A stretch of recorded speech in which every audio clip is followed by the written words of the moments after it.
আসসালামু আলাইকুম। আলহামদুলিল্লাহ, আশা কৰোঁ সবাই ভালে আছে। এতিয়া আকৌ আজি নেক্সট ভিডিঅ' লৈ আহিলোঁ। নেক্সট ভিডিঅ' লৈ অহাৰ কাৰণটো হ'ল আপোনাৰ এটা অফাৰ আহিছে। অফাৰটো কি আহিছে জানেনে ৰাইজ?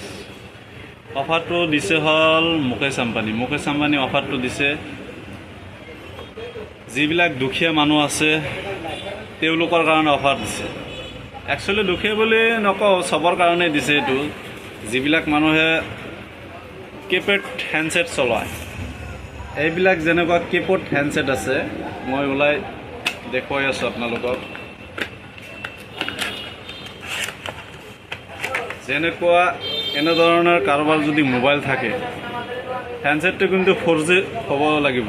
যদি 4G নহয় তেন্তে নহ'ব। হেণ্ডছেটটো 4G হ'ব লাগিব।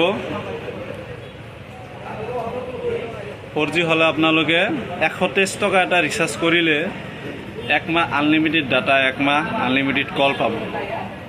যেনে ধৰক বাকী বেলেগ কোম্পানী আছে, বেলেগ কোম্পানী যেনেকুৱা ধৰক এয়াৰটেল আছে, এয়াৰটেল 199 টকা এটা ৰিচাৰ্জ কৰিবলৈ লাগে। আৰু VI চিম আছে, VI চিম আপোনাৰ ৰিচাৰ্জ কৰিবলৈ লাগে 149।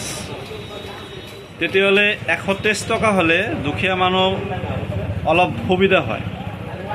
123 টকা ভৰালে আপোনাৰ মাহত কিমান বাচি যায়? যদি এয়াৰটেল চিম থাকে তেতিয়াহ'লে 76 টকা বাচি যাব মাহত। তেতিয়াহ'লে 1 বছৰত কিমান বাচি যাব? তো দুখীয়া পৰিয়ালৰ কাৰণে মুকেশ আম্বানীয়ে এইটো ভাল এটা সিদ্ধান্ত লৈছে। মোৰে ভাল লাগিছে। যদি কাৰোবাৰ এনেকুৱা মোবাইল লাগে মোৰ লগত যোগাযোগ কৰিব পাৰিব।